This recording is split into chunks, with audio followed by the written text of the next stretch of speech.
Hi guys, it's me, just finishing again. And for this video, I shall be discussing one of my old favorite movies from when I was a little kid. And that movie is called Happy Gilmore. It was made in 1996, so almost 3 years ago. And believe it or not, they're gonna be making a sequel to that movie. But I'll talk about my thoughts on it at the end of this little production of mine. But for right now, the 96 original I just saw on Netflix, and it brought me so much joy watching it again. It was peak Adam Sandler, and yet it's the first time of Happy Madison production in namesake. Meaning that it's happy. Is he related to Happy from the Snow White movie? Or is he related to Happy Hogan from the Iron Man movies? Or he could just be related to Rory and Laura Gilmore. That's a good question. I gotta find out the answer to that. I don't know, maybe Gilmore could be a very popular name for all I know. But this movie is a very special type of movie. In that it's a sport movie, which I'm a fan of it, but only if they do it right. And they did it right with this movie. But more importantly, it's a golf movie. Now, if you know me, I'm not really into golf per se, because it's freaking boring. It's even more boring than, say, baseball or tennis or badminton. I'm more into the mini golf, which they have a very funny scene later on in the movie for that during Happy's training montage. And it's classic funny. But I'll get into that maybe. But yeah, like the late great Robin Williams once said, when it pertains to golf, it's barely even a sport because you just wag the ball, get in the cart. Wag the ball, get in the cart. Wag the ball, get in the cart again. It barely requires the minimum amount of physical activity. I'm sorry, all you golf lovers out there. How even the rules of the golf car, I don't like that much. When I play Need for Speed or anything else, I just don't like that car. So sue me. But yeah, actual golf I like is video game golf, and in particular Mario Golf 64, baby. That's my bag right there. I love mini golf, and that part is actually really cool. But also, there are those minor tie-ins, other Adam Sandler movies. I'll get to that too when I get to it. But right now, Adam Sandler plays a character called Happy Gilmore, of course, and he plays a hothead asshole with anger issues, which is very. He's kind of a typecast as that kind of character, like a guy with big mouth, big temper, and big he cruised like a truck driver in some instances. But I hear that in real life He's the nicest, kindest, sweetest, and best person in the world. So I'd be honored to meet him because he brought me so much joy as a kid and so much joy nowadays to whenever I watch this film again. Same with my father. My father loves Happy Gilmore. He loves the Water Boy. He loves everything that he touches. Even something like Hotel Transylvania and the things that go with it. So, he plays an arrogant asshole, wants to be a hockey player. Okay? But he can't play hockey worth shit. And he always gets to fight with people. Now, I know that that's kind of tough, of course, for a hockey player, getting to fight and be rough and rugged and tough and all this stuff. But Happy takes it way too far. In fact, Happy ends up beating up the team owners, which I know is a very bad thing to do. So he kicked off ice hockey. And as he's come home to his apartment, his girlfriend, which I think is a preschool teacher, also decided to break up with him. Very bad news for Mr. Gilmore. And over the intercom, they have very exchanges where he said, your figure painting sucks. You're this sucks. You're an awful person. You're this, that. I'm sorry, baby. Come back to me, baby. I love you, honey.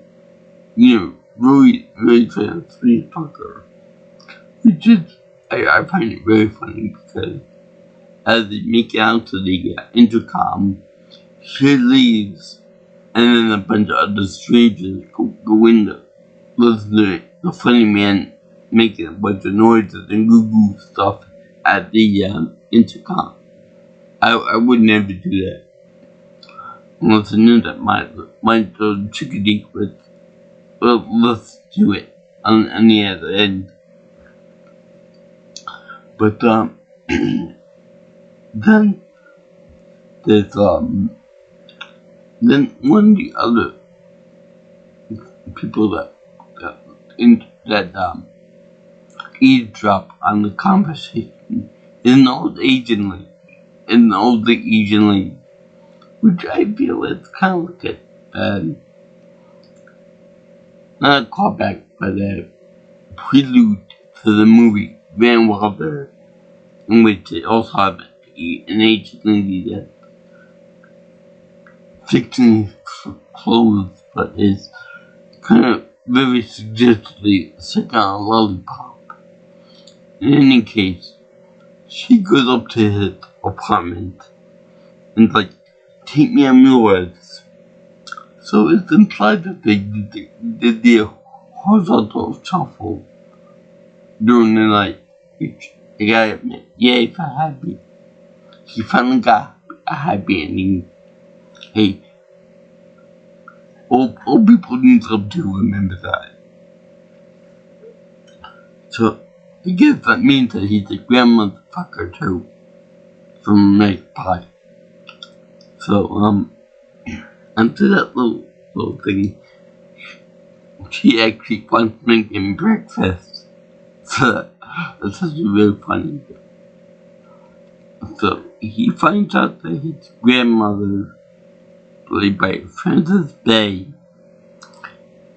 named Grandma Gilmore. I have no idea why they didn't give her a real name, but they went with Grandma.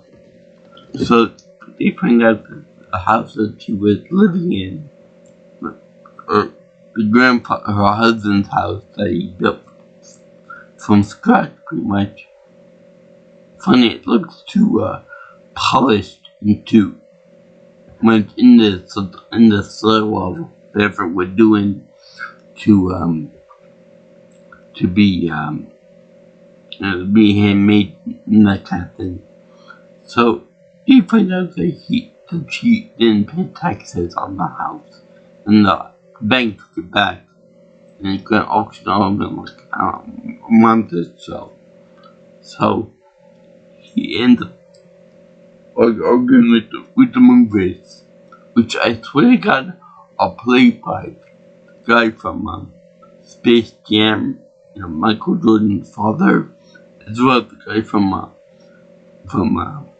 Bogan Skull in the original run of the Power Rangers. But they were different actors altogether. So anyway, they get into it, and they offer to have the guy golf for a job, for doing the job or whatever. If he wins, they stop. If they win, they end up fulfilling the job of moving the furniture out of the house. So he ends up doing a long drive with his hockey strength.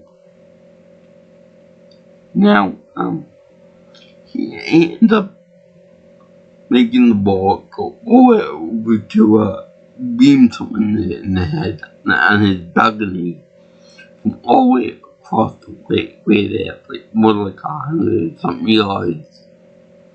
Now, this is an impressive drive for anybody, going like over 200 yards in a single shot.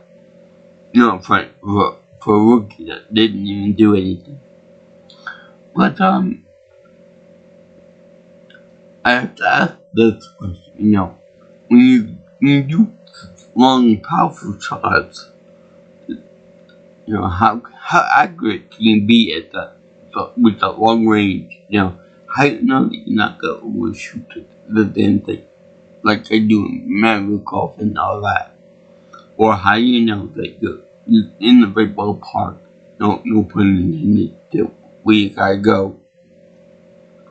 It's just whenever he hits the ball, it's like he does the maximum amount of distance to go, complete with that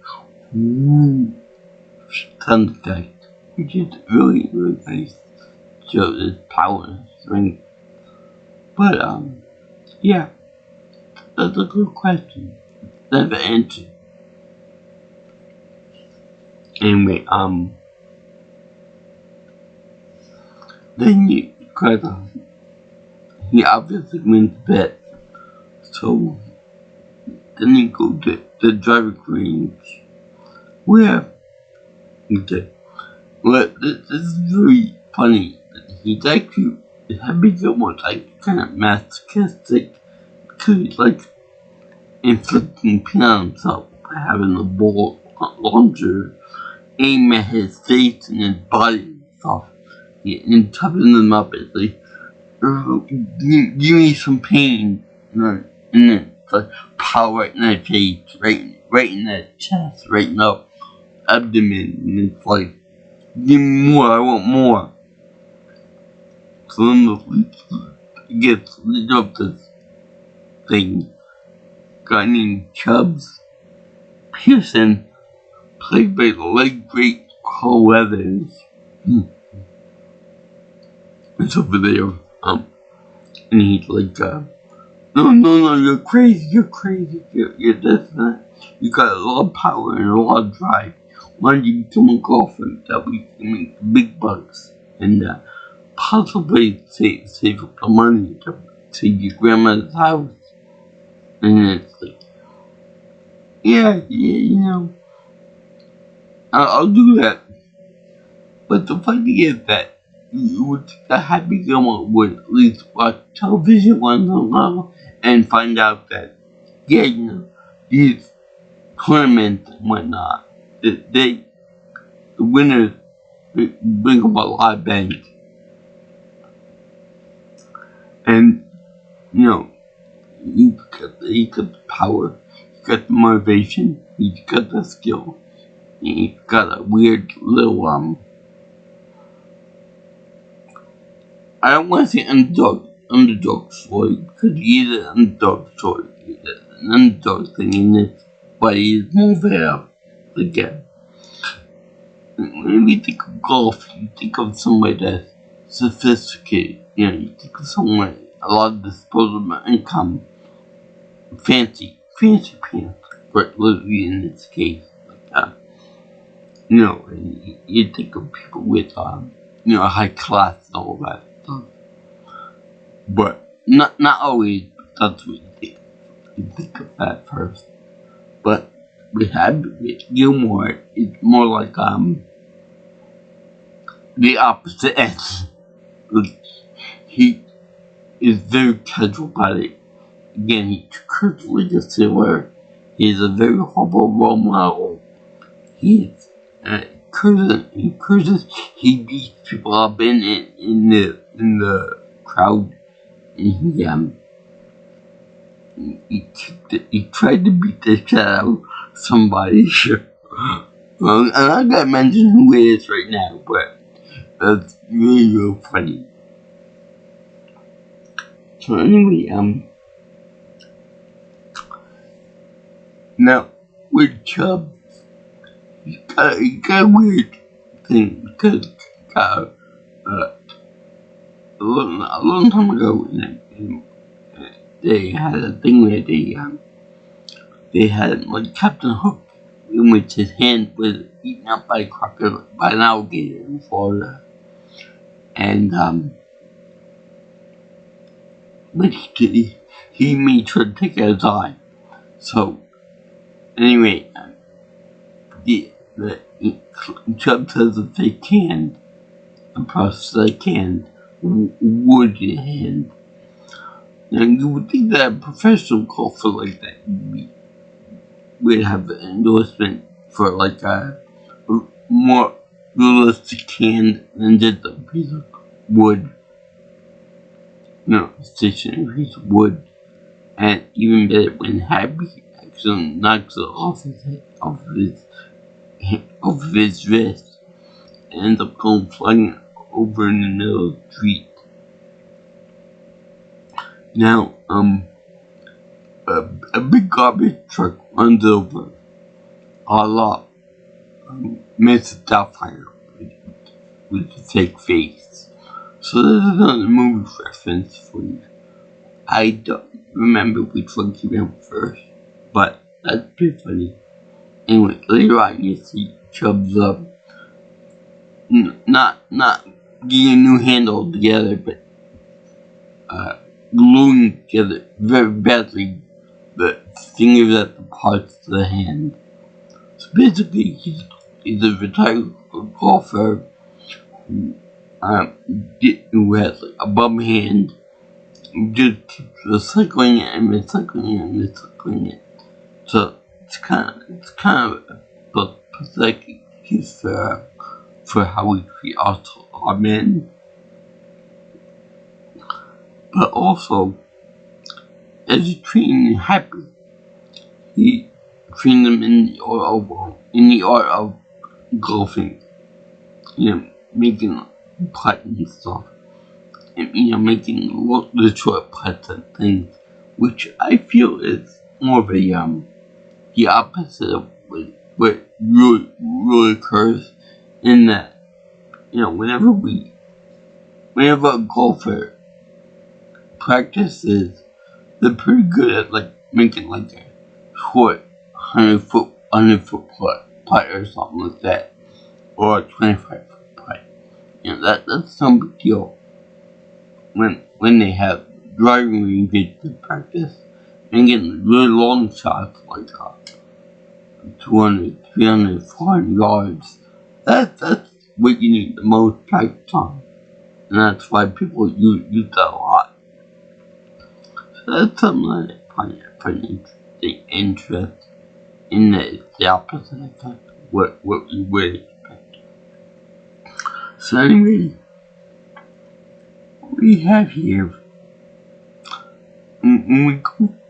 as far as grammar goes, she has go to a home, which unfortunately I do have some a very tragic story.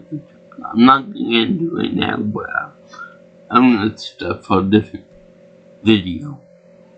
Anyway, we have here is hands down the best side character in any movie ever. The psychotic head orderly or nurse, played brilliantly by Mr. Ben Stiller. And the reason why I say that is it's brilliantly done because whenever the grandma with Happy present and account for, they always show it being nice and loving toward the patients, toward the inmates. But when Happy leaves, like, get back to work, your slaves. Your little old lady time is over. You gotta work your butt off. And I don't care if you get your hand caught in a machine or whatever. This is a switch up, lady. So you do what you're saying. You do what you're told. And it's just so funny that these old people have to work for the ginger snaps. It's so damn funny, and it's like, and he's like, work your butt off, ladies. One thing, instead of arts and crafts time, they have switch up time. It's so damn funny because he gotta make a shipment that whatever company he's trying to go for. So that's actually really, really funny. I'll say, well, yeah,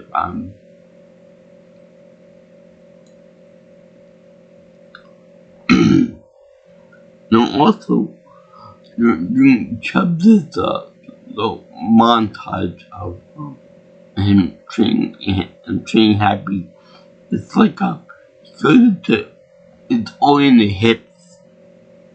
It's all in the hips. Not for nothing. I know these characters are supposed to be straight people, but the way Chubbs goes behind Happy and swings the club around, it's kind of like when you're trying to pick up a woman, and you're trying to impress her with all that. It kind of reminds me of that a little bit. Kind of like bad 10 now. So there's some else too. So that's what came for that movie. Anyway, the all in the hips thing comes in the movie Little Nicky.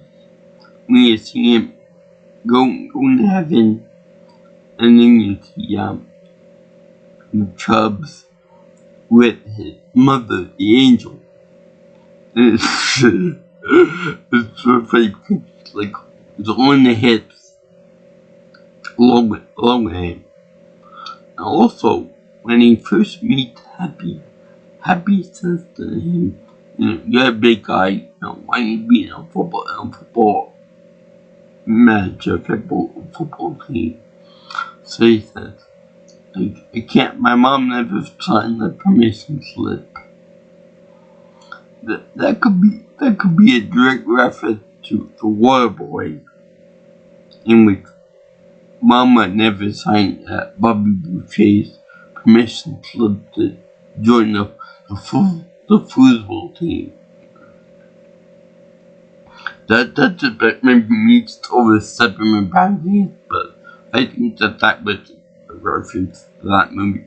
I know the other one was direct reference to Little Nicky, so that's a good possibility that's kind of like a shared universe type thing, like Marvel or like a Star Wars,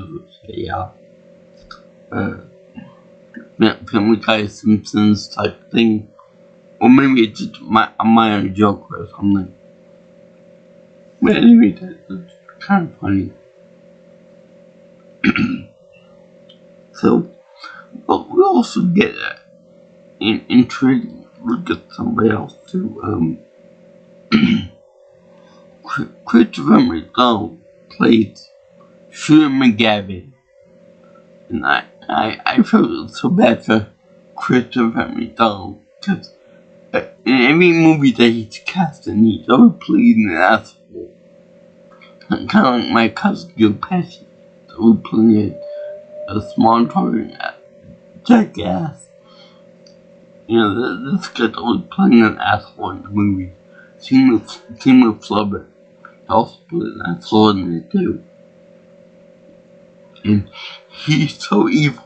He's so evil that he buys grandma's house during an auction, keeping it from Happy, and he just wants to either burn it if Happy just mess him up, or he even tried to steal his jacket again.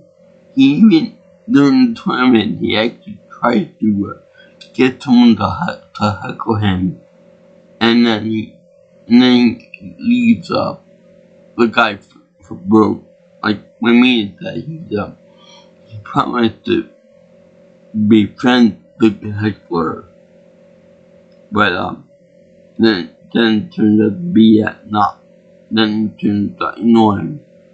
So it was like more of a double evil type thing. At first, Happy like pretty average, you know, pretty much average because he eats long ball, but he can only do it by doing like a little dance coming up to the ball. And what I mean by that is that you know with regular golfing regular golfing stands, you stand next to the ball and you hit it in your bracket and you go 4. Well, you never see anyone say 4 in this. I felt this is a technicality that should be taken care of. But anyway, there's no 4. But what happens is Happy will actually do a good side settle walk toward the ball, and then whack it, kind of like a one-time pitch, and it's kind of like a blend between his hockey style and hitting the ball real hard. So that's when it goes. Ooh. It's actually real funny. But it sucks whenever he misses. The head of a golf head, you know, golf club head. It's like maybe about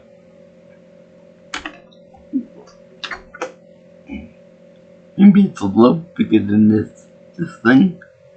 So it's real kind of hard for Happy to hit that ball, doing a little dance and then make a little love to the ball. It's even worse when he tried to hit it with a putter and he keeps missing it, and he keeps cursing like a sailor or a truck driver, and he hit the ball and misses it by only so much. Until later on, he does like a weird where the ball goes like far away and it comes back like again Space Jam with Bang and Bugs Bunny and it is on the grass surface. So in any case, they have Shooter McGavin. He does the stupid thing where he's like,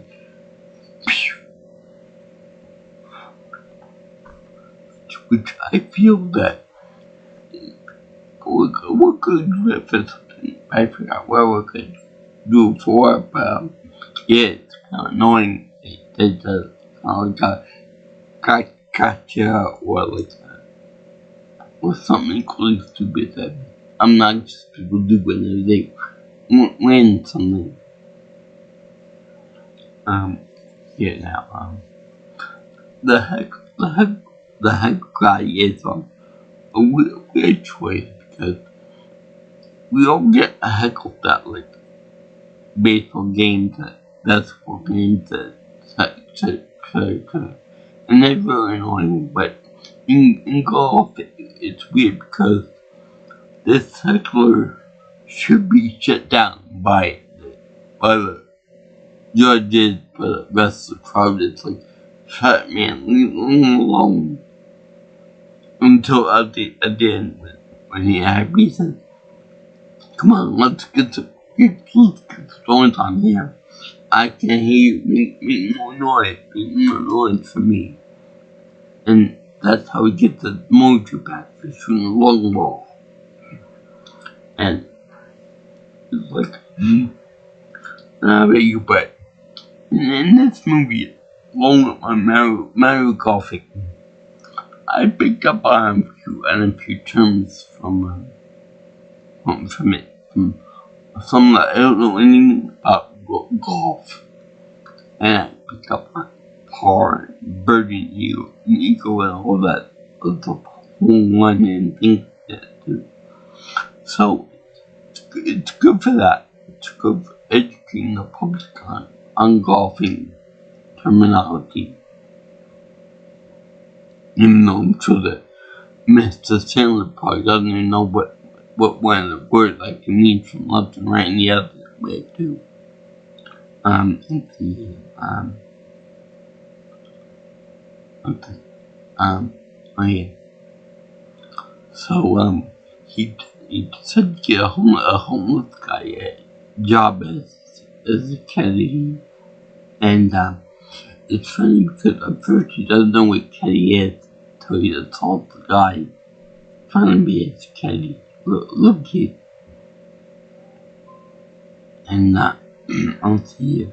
There's also the celebrity matchup where I don't know how common it is, but it's the part where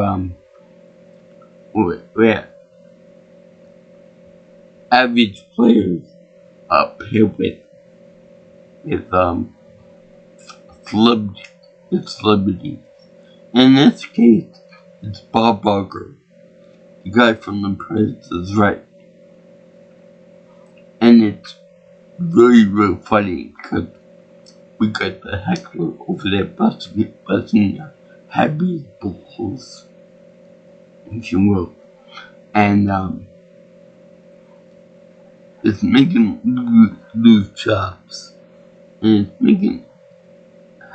it's making it feel more, get more strokes in there than he wants. So, because, like, I hate this guy. He's an amateur. Get him out of here. I don't want him around me anymore. Which I feel is a little bit harsh on Bob Barker's part.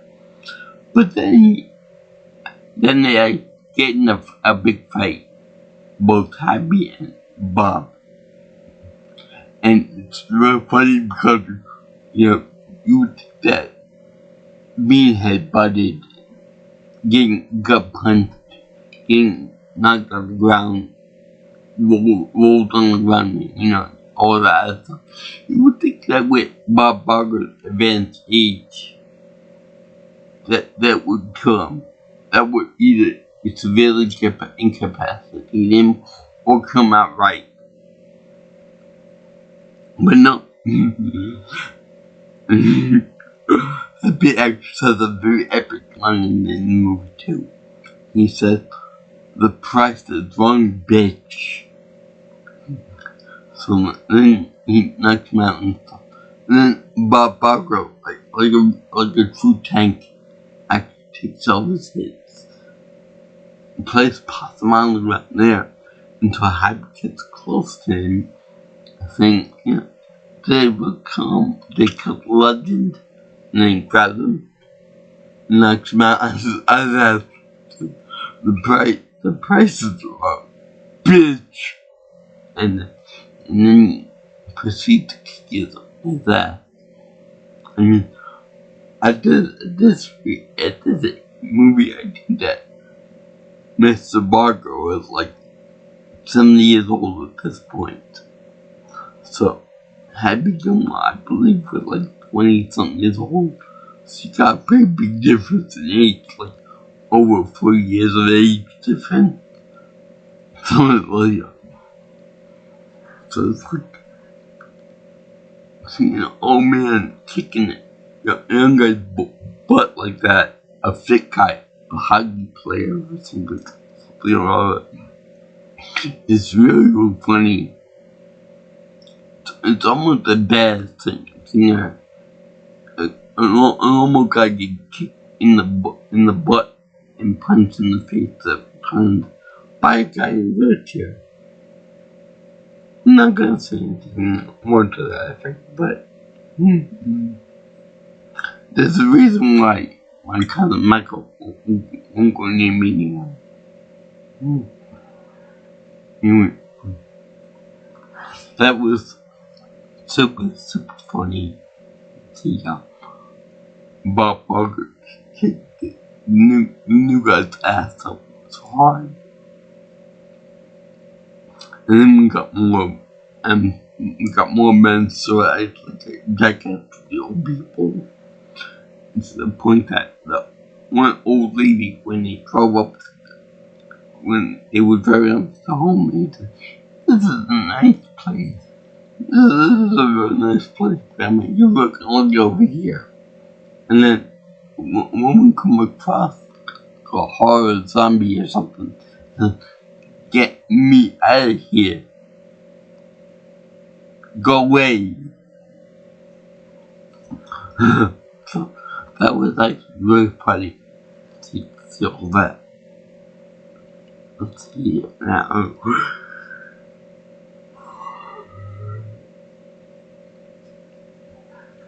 Also, in the middle of all this comedy, you see Julie Bowen at Virginia Vernet, and she's a publicist for the golf tournament, and she's the love interest, and she's trying to show him that Shane McGavin is a bit of an asshole, because he said, "Happy, meet me on the green at like 9 at night." So he does, and then the sprinkles get to him. Said she said, "Oh, that's a common thing they like to play." So, doing part where it's like the morning guy trying to, pave the ice and all that. He said, do it. If you can make this, go in the goal. I'll leave you alone, but if you miss, you get a nice kiss on the cheek. Because he loves her, all that. Yeah, if you just go with him and all that. But in this part, I almost feel like they should have played the part from Van Wilder again. My brothers play hockey for the Rangers. That would be really appropriate. By the way, she actually reminds me of Princess Diana. I don't know why, maybe it's the hair, but she does. In any case, he ends up going in wrong crowd. The younger people, the people who are not elites, not the ones that are like super rich, super fancy. And one is it's Richard Gere. playing Mr. Lawson. He's a big guy. Like I'm like 5'6", more or less, but he's like 7'2". You know how pissed off I got that big. Meanwhile, I'm good. What the big deal is pissing off someone of the height, versus someone who's 5 something. I mean, sure that's holding you, but that doesn't mean anything. If you're tough enough, like my Uncle Darius, you could take on anyone from any side. But anything, I used to remember that my mom used to say that she used to, when she was a kid, a little girl, her parents used to take her to a circus where she met Andre the Giant. And I know that's a different person than Mr. Kill here, but Andre the Giant used to be so big that one of his rings was so massive that it could easily fit on my mother's wrist as a bracelet. That's pretty funny. So anyway, during the course of the movie, Shrimp McGavin makes a mistake and ends up putting his ball on top of Mr. Kill's foot, which he put the character Mr. Lawson. Now, I know that one of the rules of golf is to have the person play the ball where it lies, regardless of what it might land on. But I think that for this one instance, a ball landing on top of a guy's shoe, I think that it could be an exemption from this, because if you were to get the ball and land the club on the guy's foot, that would be a very, very bad thing for him. Could have led to a lawsuit or injury or something like that. So I would think that they would allow the guy to pick up his foot, take the ball, put it in the exact spot where Fear left it, where it landed. But that could just be me. And when the beef flows on the course, Happy has to do the same thing. Anyway, one thing that Chubb does for him is teaches him how to use the mini golf, and he does like a miniature putts, because he has a putts, but he tries to fix it. Oh yeah, also the Kevin Nealon and too, Gary Potter, another celebrity, thank God. So in any case, they have them doing these putts at this golf place, and he tried to convince Happy Gilmore to go into his happy place. And we all have a happy place. Mine tends to be a casino where every person over there is an Asian woman who's interested in me. It ain't gonna happen, but it's a really nice idea. So anyway, he has this fantasy about Miss Bennett in lingerie, in like a stocking for some reason, with 2 pitchers of beer just for him. Yeah, that makes sense. A little misogynistic, but it makes sense. And then you have the grandmother having infinite jackpots on the slot machine. Yeah, that makes sense. And then you have a little person in a cowboy hat, now full cowboy outfit on, riding a toy horse. I'm like, okay, where did that come into play? That little person doesn't appear in any other part of the movie except for the dream sequence. I'm like, okay, what the hell does that do anything? That's more of Adam Sandler random comedy putting in it. So you see the little person on this horse, and it's like, okay, who's high in this? You know, the writer's been high when they came up with that, mushrooms or something around it. So they show that. And then in the other part where they show the bad sequence, they show Miss Venom, Eugene Venom, VV, can do with the beer pictures and doing a very sexualized thing with Shit McGavin, both wearing black for evil purposes, and he's putting his hands where he shouldn't belong. And the grandmother wins a lot of money from the slot machines and then gives it to the shooter and then makes out with him while wearing a kiss mask. Now, I would love to have a grandmother that knows kiss is. Gene Simmons.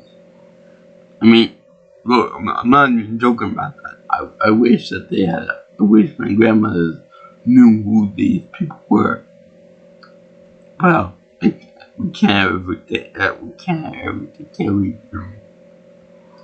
Even a little person on the horses, so and Preston is not really like kicking up like he used to. I have no idea what that means, psychologically or philosophically or whatever. But it's like a depressing type image to see that. I want to see my little people happy. So anyway, there's that. And then they have this weirdo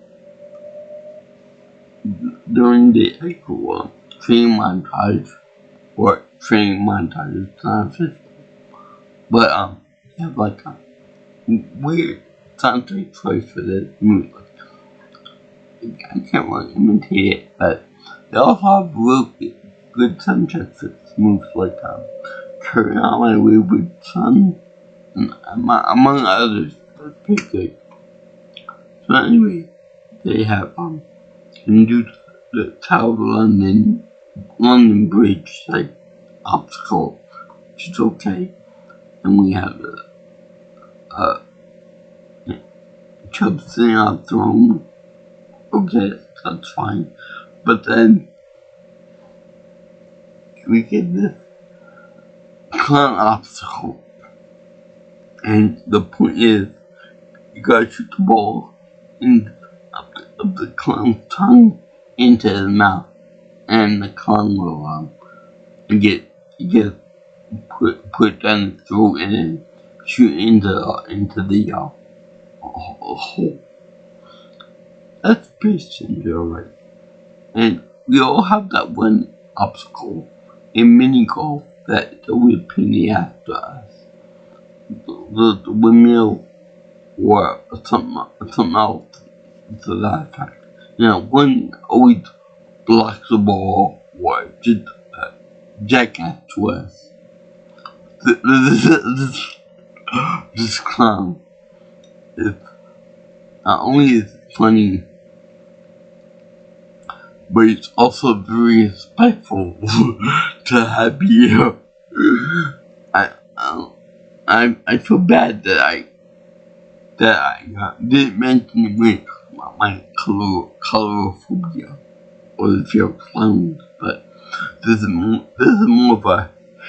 of a hatred of clowns than anything else. So anyway, Abby tried to hit the ball into the clown's mouth, by using the standard way of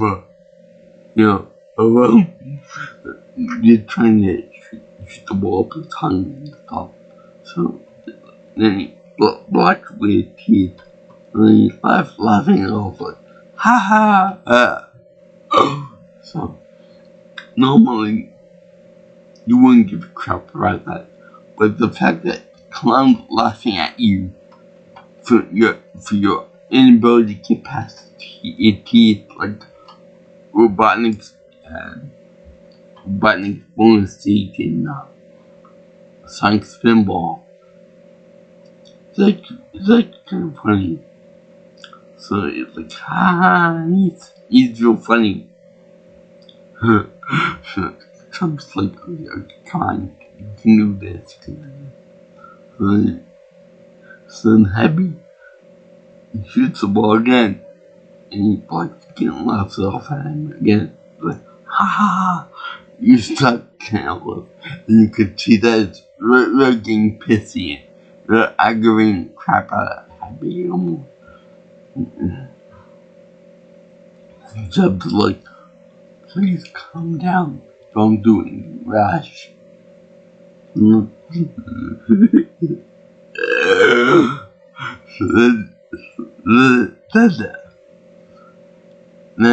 he shoots the ball a third time into the clown's mouth, and the clown doesn't move his teeth down to get it. So then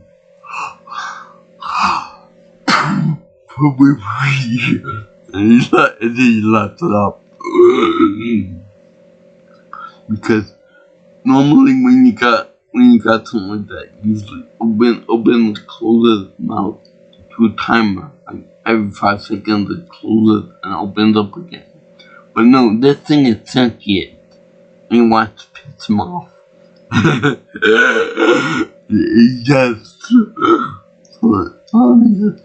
You're gonna die, clown.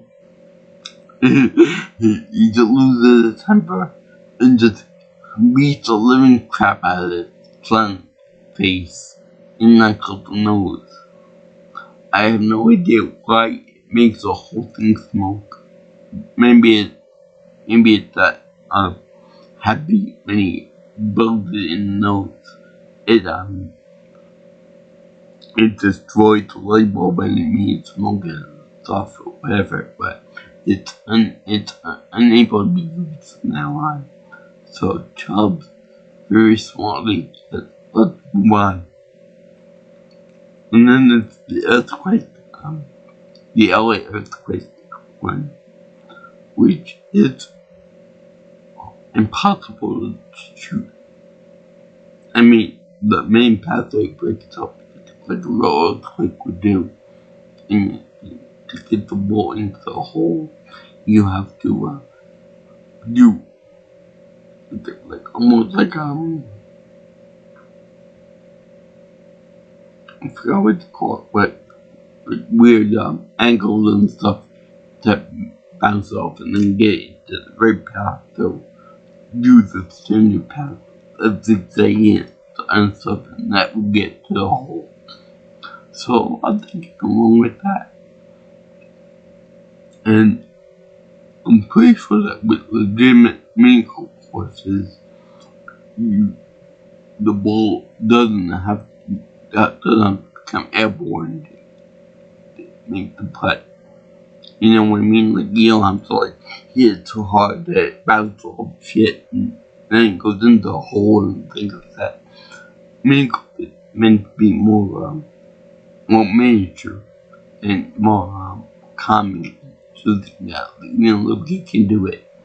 But I get not this movie. So you just can't have a place and do that.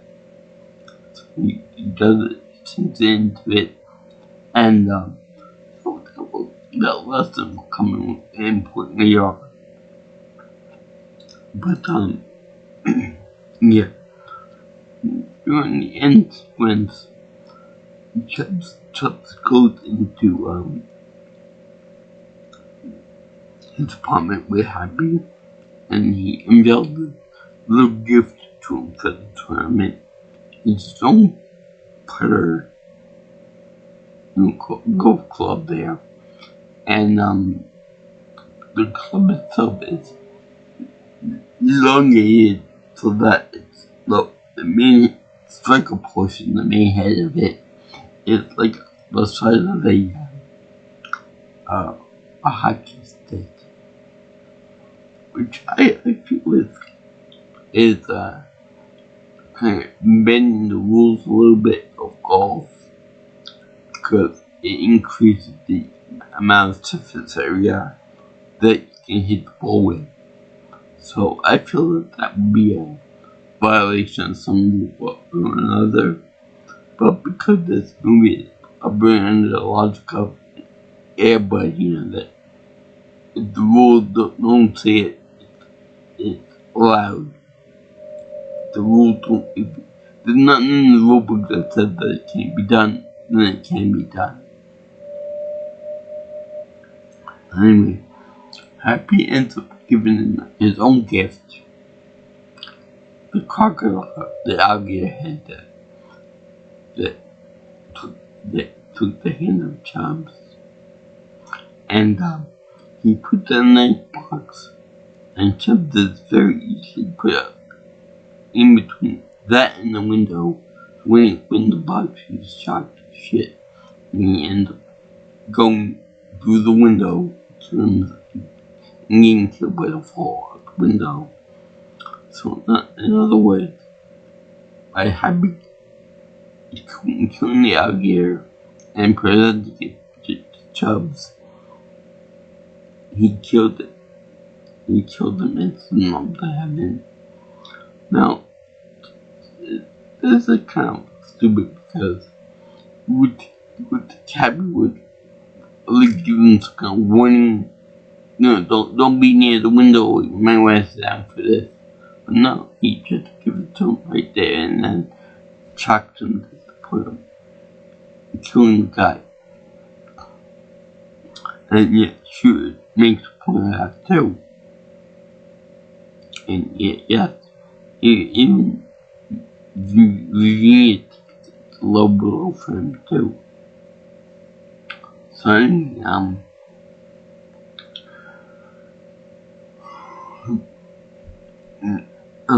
let's see here.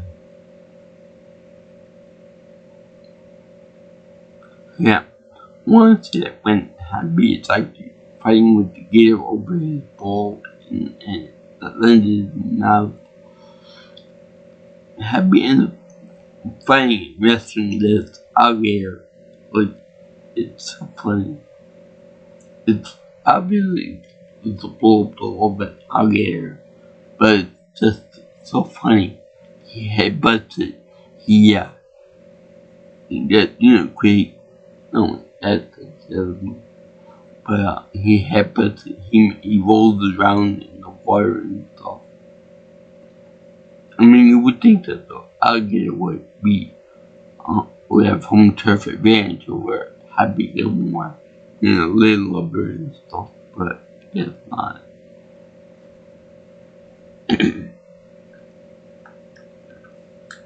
So anyway, he killed Chubbs, and everyone saddened by this, and sure said that I'll play for Chubbs. I know him, I'll honor him probably. To which Happy said, no, I'll honor him. Because he was my friend and my mentor, and my version of make Rocky.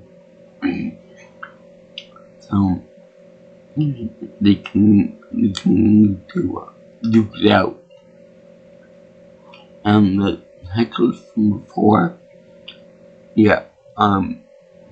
she ends up calling mom and why it in the job. Happy and she's happy is actually like a few strokes ahead of McGavin. So to get even with him, he ends up having the guy run him over with his car, a Volkswagen. Now, it's kind of funny because Virginia actually goes happy to look out for him, and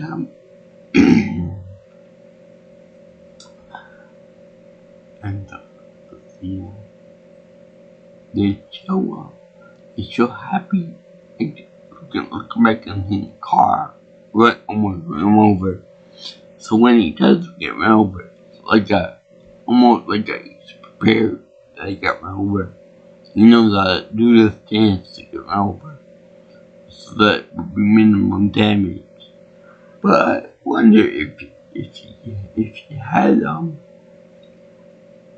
not gotten over, if he had been taken by surprise by it, and the girl didn't call back to him, he didn't look back there, would the damage to his shoulder and arm be as severe?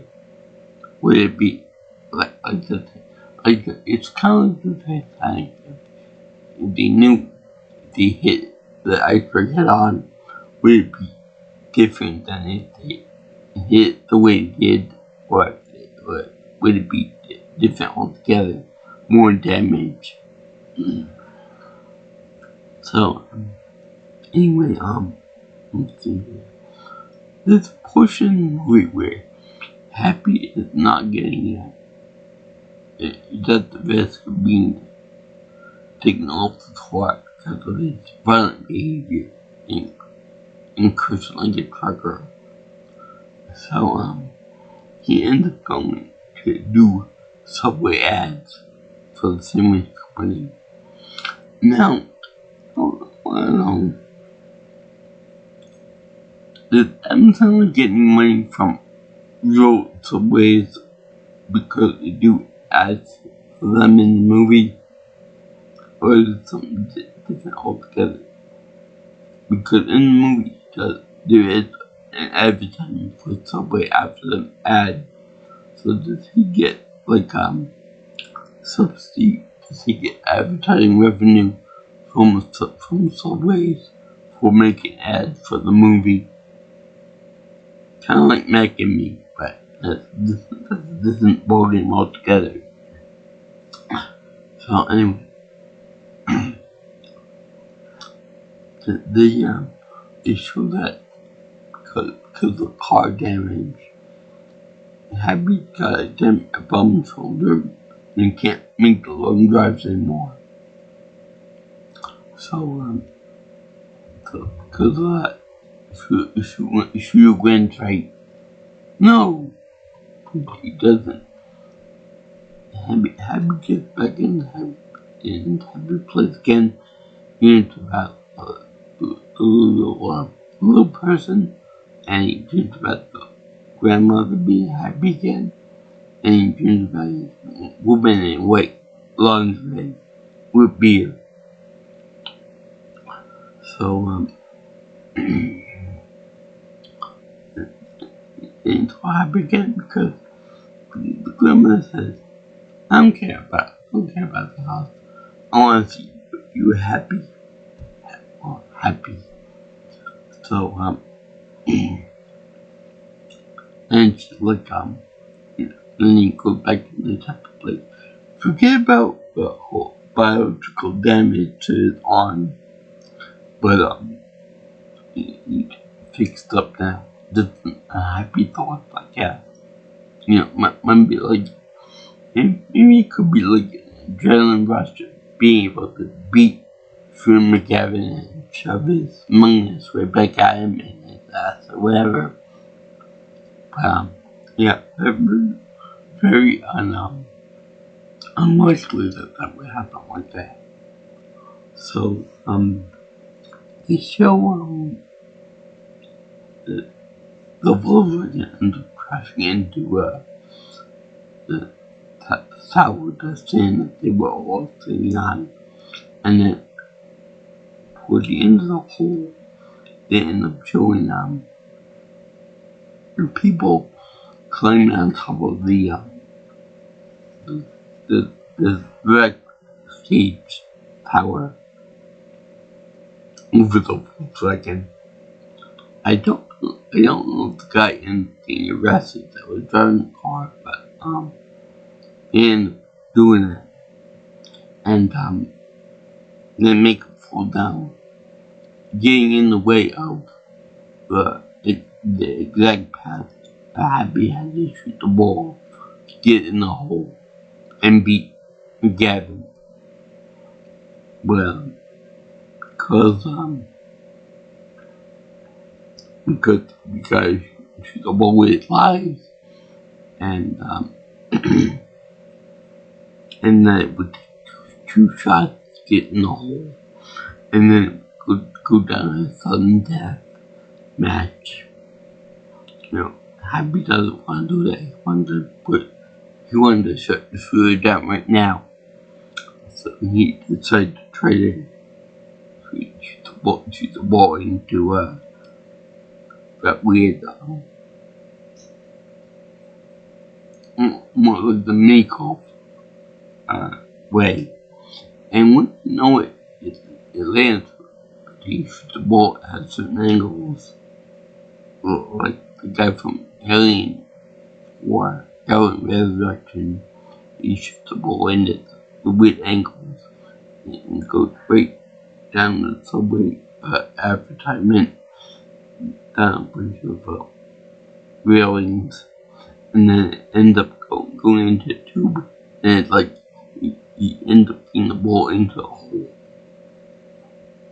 Just like that mini golf thing that Rube Goldberg machine, yeah, that's what it was.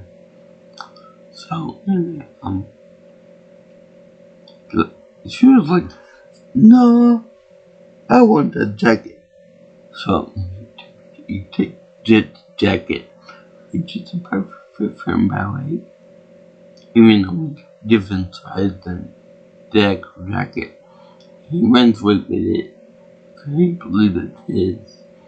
And he didn't make a loss in his chest, and then roar in slow motion, and then he beat the crap out of him at the end on the ground. And then everyone's all pissed off because Happy wanted to turn my friend square because she wanted the trophy so bad. And because he wanted to turn Happy room into the trophy room. You know, you want to rub it in Happy's face so bad.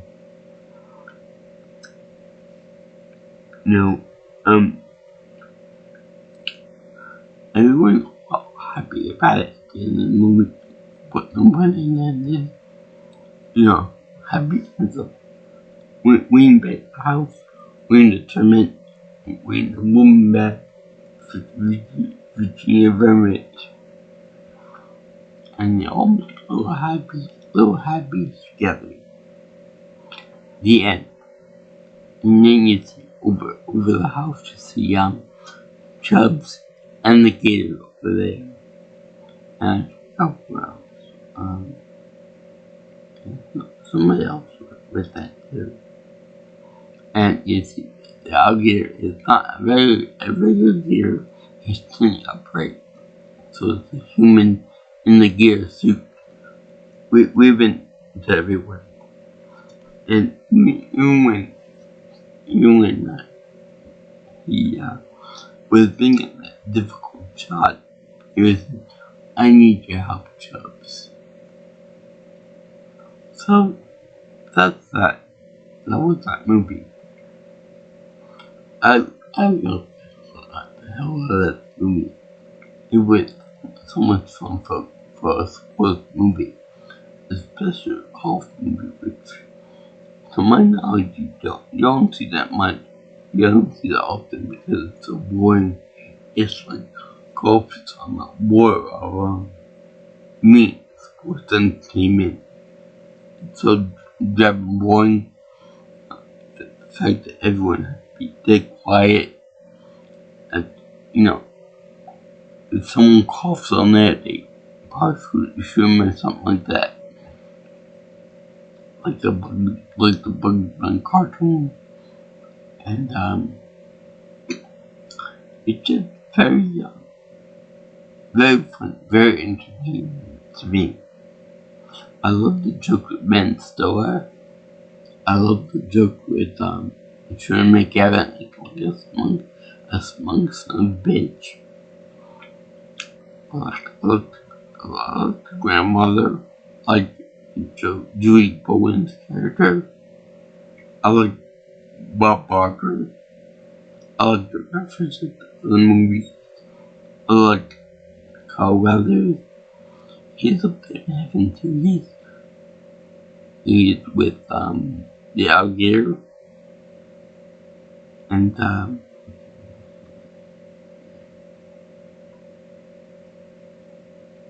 I think his father is happy his grandfather.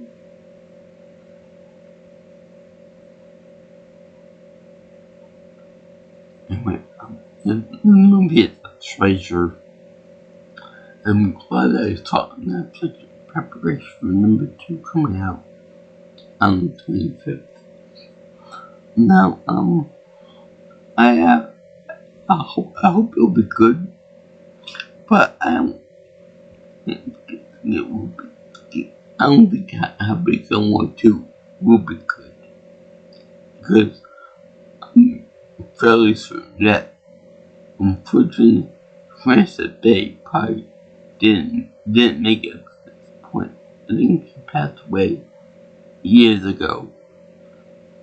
It was only 3 years the movie came out, and Bob Barker is gone. So is Richard Kiel. I don't know about the other people though. I think maybe Christopher McDonald is alive, but now the Carl Weathers passed away. Right now he really is in heaven. So maybe they'll give a tribute to him in that part. Or maybe it was like when they filmed this movie, put in production and whatnot. Because Carl Weathers only died last year, so it could be in the movie too. Or they could do like a digital remake of his body and stuff. Whatever. I don't think that this movie is the second movie is gonna be as good. I'm hoping, and I don't think that if they do make it, I hope that they make it so that Happy Gilmore is aged properly, because I can't see Amazon nowadays playing a younger version of himself. That doesn't fly too well. But it should be decent at least. Maybe they'll have a new cast. Maybe they'll have more jokes and stuff. Maybe they'll have different jokes. Maybe there'll be more which times the pod just go. Well, anyway, I think you're watching my review of Happy Gilmore, a 1996 classic. I did this in preparation for Happy Gilmore 2. And as you can imagine, I give this a stunning happy face seal before. Because this movie brought me so much joy as a kid and as an adult. I'm probably gonna enjoy this when I get to be old and senile. get that funny, not nostalgia for me. And I can't think of a better golf movie ever. And then this. I would like to meet Adam Sandler and the other people too. I feel like the homeless bum in those movies that gets to be a caddy is more of a, I'm trying to help out the less fortunate people. Plus, I think he would reference somebody else in another one of his movies. And so, if you like what you see here and you want to see more of my videos, like, comment, share, and subscribe to my channel. You can also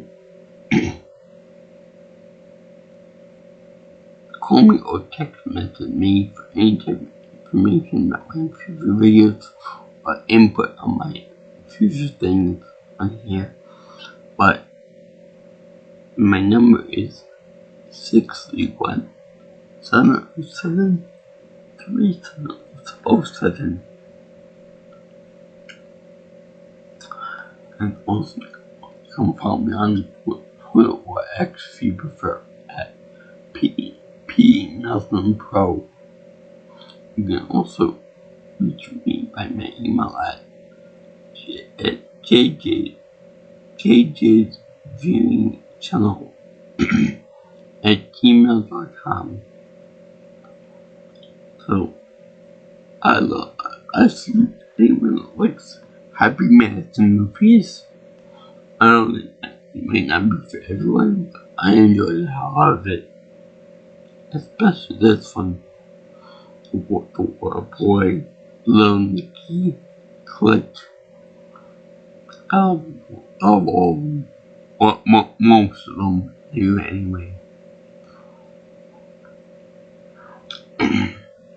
So, I'm similar for delivering a wonderful movie experience to everyone, all the cast members, people living in non RIP to those who aren't with us anymore.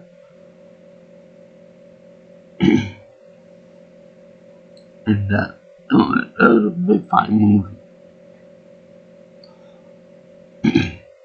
So peace out, my brothers and sisters. I'll see you in the next video. All you girls and guys in internet land. Hasta la vista, baby. Sayonara. Ciao, ciao.